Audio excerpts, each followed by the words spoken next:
How well do you actually know Scotland?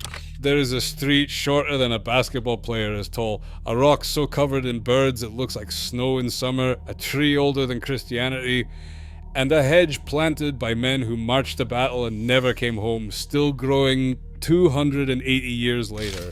These are 50 facts about Scotland you've never heard, from world records that shouldn't exist, to secrets buried beneath Edinburgh's streets, to one story that might just move you to tears. And we're starting with something absurd, a flight that takes 53 seconds. Westray to Papa Westray, 2 islands in Orkney. The flight between them takes 90 seconds on a slow day. The record? 53 seconds. Pilot Stuart Linklater flew this route 12,000 times before retiring. The distance is shorter than Edinburgh Airport's runway. After landing, passengers get a certificate and a whiskey. Base Rock, a volcanic plug in the Firth of Forth. Every summer, 150,000 gannets descend on this single rock. That's 10% of the world's entire population on one rock. The rock turns white not from chalk, but from birds. Sir David Attenborough called it one of the 12 wildlife wonders of the world. From the mainland, it looks like an iceberg that never melts. Ebenezer Place in Wick. The world's shortest street, 2 meters 6 centimeters. That is shorter than LeBron James is tall. Built in 1883, it has one address, a bistro door. The council told the owner to name it as a separate street, and he did. Guinness certified it in 2006. The Kelpies are 2 horsehead sculptures near Falkirk. They are 30 meters tall and weigh 300 tons each. They were modelled on Clydesdale horses named Duke and Baron. They are named after Scottish water spirits, shape-shifting creatures that lured travellers to their deaths. Now they are a tourist attraction. Over 1 million visitors came in the first year alone. Sanquhar Post Office, operating since 1712. That is 313 years without closing. It is the world's oldest. Second place is Stockholm, 8 years younger. This post office opened 5 years after Scotland joined England. Robert Burns posted letters here. You can still get a special hand stamp to prove you visited. The Falkirk Wheel, the world's only rotating boat lift. It connects 2 canals separated by 24 meters of height. Each gondola holds 500,000 liters of water. And here is the mad part. Lifting 600 tons of boat and water uses just 1.5 kilowatt hours of electricity. That's 8 kettles. 8 kettles to lift a ship. Scotland has a tree older than Stonehenge. We'll meet it later. The Mayclower beech hedge is 30 meters tall and 530 meters long.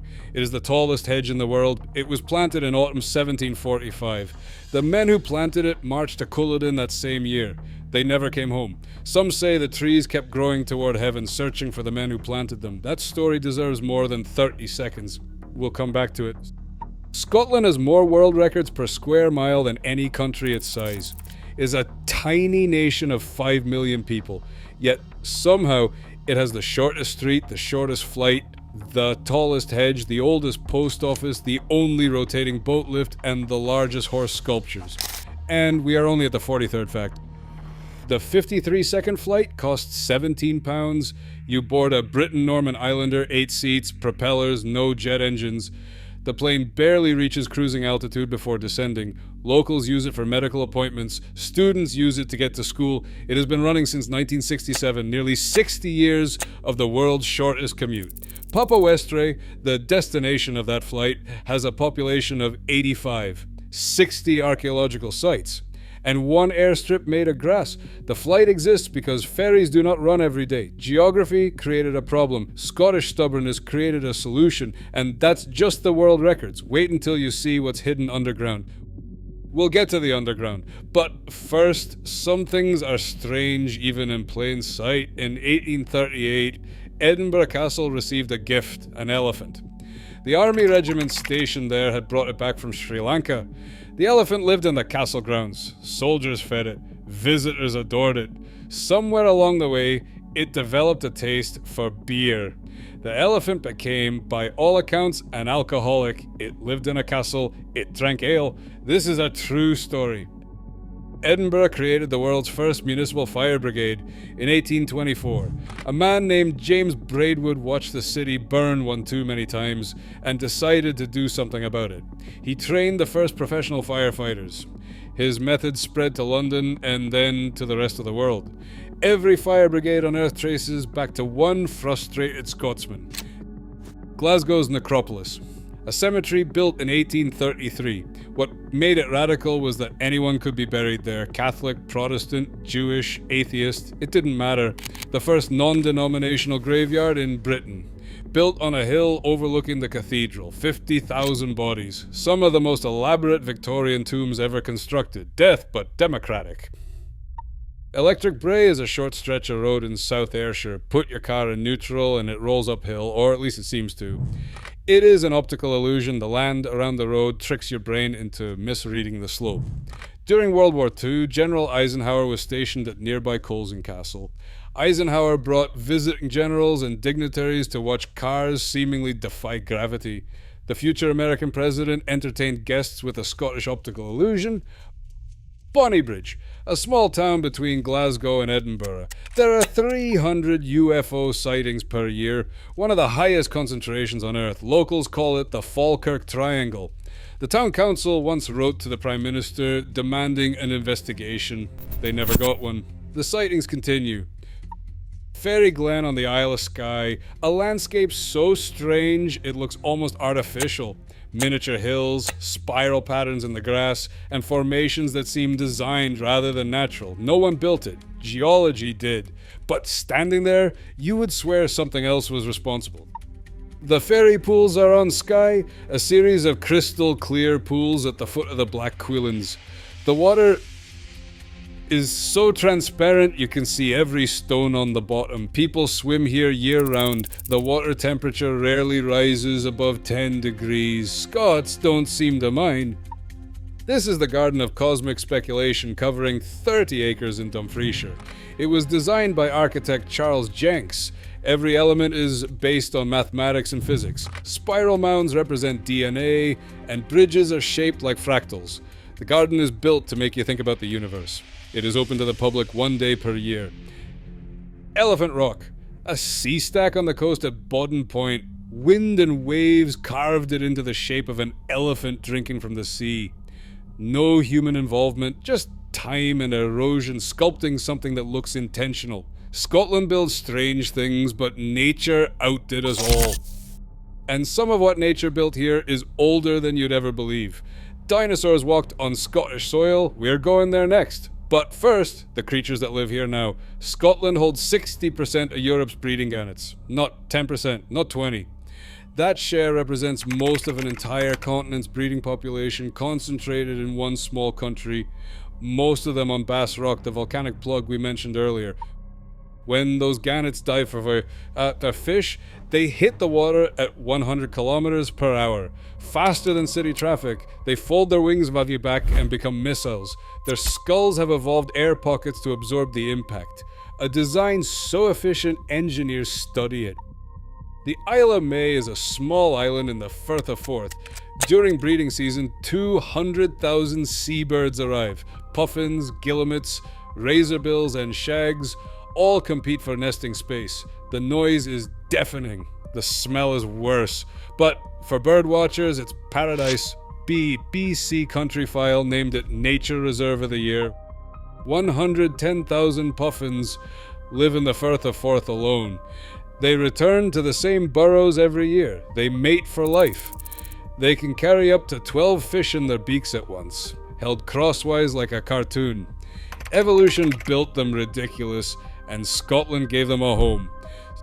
Sir Niels Olav is a king penguin at Edinburgh Zoo. He holds the rank of brigadier in the Norwegian King's Guard. This is official, not honorary. He has been knighted by Norway. A penguin living in Scotland outranks most soldiers. The regiment visits him during the Edinburgh Tattoo. They march, he waddles, and everyone salutes. The gannets on Bass Rock produce 152,000 kilograms of ammonia per year. It comes from their droppings. That's why the rock turns white. That's also why you can smell it from the mainland. A wildlife wonder of the world with a warning for your nose. From birds that dive like missiles to machines that lift like magic, Scottish engineering deserves its own chapter. Back to the Falkirk wheel, we mentioned uses only 1.5 kilowatt hours per rotation. Here is why. Archimedes' principle explains it: the weight of water displaced by a boat equals the weight of the boat itself. So both gondolas always weigh the same whether there is a ship inside or not. The system is perfectly balanced. Physics that is 2,000 years old is solving a modern problem. Building the Falkirk wheel required 15,000 bolts. Every single one was hand-tightened. Not machines, workers. The wheel was designed to last 120 years. It opened in 2002. We are only 23 years in. The wheel replaced 11 locks that once connected the two canals. Traveling through those locks took an entire day. Now it takes 4 minutes. One piece of engineering saved thousands of hours every year. Shore porters. Society Aberdeen, founded in 1498, is the oldest transport company in the world. It is still operating. They have been moving people's belongings for over 500 years. They predate the Reformation. They predate the printing press in Scotland. They were already operating when Columbus was still trying to convince people he'd found India. Even Scots do not know most of these. And we are only halfway through, but everything we have seen so far is recent, relatively speaking. The next 10 facts go back further, much further, to a time when Scotland sat south of the equator. When dinosaurs left footprints on beaches that would not exist for another 166 million years. And when humans finally arrived, they built cities on top of cities, burying entire streets beneath their feet. Ancient Scotland, hidden Scotland. That's where we are going now. 166 million years ago, Scotland did not exist, not as we know it. The land that would become the Isle of Skye sat south of the equator. The climate was subtropical. Palm trees, warm lagoons, and dinosaurs. The Isle of Skye holds 15% of all mid-Jurassic dinosaur discoveries, not just in Britain, but on Earth. One island off the west coast of Scotland contains more evidence from that era than almost anywhere else. Dr. Stephen Brissat from the University of Edinburgh calls it a subtropical kind of paradise world, probably kind of like Florida or Spain. At Duntone Beach, scientists found something they call the dinosaur disco. Dozens of footprints overlap and tangle together, chaotic, as if multiple dinosaurs had gathered in one place and milled about. Sauropods, theropods. There are prints the size of dustbin lids, pressed into mud that later turned to stone. They are still visible today if you know where to look. In 2004, researchers found the world's smallest dinosaur footprint on Skye. Proof that baby dinosaurs lived here. Families, not just passing through, they were breeding, raising young, and dying. An entire ecosystem frozen in rock for 166 million years. The Quirain is a landslip on the Trotternish Ridge, and it is the largest in Britain. The land is still moving, slowly sliding toward the sea. It creates an alien landscape of pinnacles and plateaus. Vikings used to hide cattle here. Filmmakers use it for science fiction. The geology does not care. It just keeps sliding. Kilt rock, cliffs on Skye's eastern coast, 105 meters tall. The basalt columns look exactly like the pleats of a kilt, vertical stripes of grey and black. A waterfall drops directly into the sea beside them. Nature designing tartans. Scotland's ancient past isn't always visible. Sometimes it's buried. Mary King's Close, a street in Edinburgh, except it's not on any map you'd recognise. It's underground, beneath the Royal Mile. In the 17th century, Edinburgh's buildings rose 14, 15 stories high, some of the tallest in the world. When the city needed to expand, they didn't demolish, they built on top. They chopped off the upper floors and used the lower ones as foundations. Entire streets frozen in time, buried beneath new construction. Mary King's Close was sealed for 250 years. Plague victims lived and died there. Ghosts allegedly remain. When it reopened in 2003, visitors found rooms exactly as they'd been left in the 1600s. A city beneath a city. The Edinburgh Vaults. 120 rooms carved into the arches beneath South Bridge, built in 1788, used as taverns, workshops, and homes for the poor, then abandoned, then forgotten, rediscovered in the 1980s. Some say they are the most haunted place in Scotland. Paranormal investigators queue up to spend the night. Gilmerton Cove, a series of tunnels and chambers carved into sandstone beneath a suburb of Edinburgh. Nobody knows who built them, and nobody knows why. Theories range from a blacksmith's secret pub to a Covenant or hiding place to something much older. The mystery remains unsolved. Beneath Edinburgh, there is a Cold War nuclear bunker, Barnton Quarry. It was built to house government officials if the bombs fell. Decommissioned long ago, it is now open for tours. Scotland once prepared for the apocalypse and then moved on. These are the ones nobody talks about, the ones even Scots haven't heard. And number one isn't a record, it's a story. A story about men, a hedge, and a battle that changed everything. We're almost there. Scotland's borders have shifted over centuries, but some lines are older than any nation. Shetland was Norwegian until 1472, so was Orkney. Not Scottish, not British, Norwegian. For centuries, the islands were pawned to Scotland as part of a wedding dowry and never redeemed. 550 years later, some Shetlanders still feel more Viking than Scot. The flag, the festivals, the accent, Norway never quite left. Scottish watershed. An invisible line running 745 miles from the southern border to the northern tip. Every raindrop that falls west of the line flows to the Atlantic. Every drop east flows to the North Sea.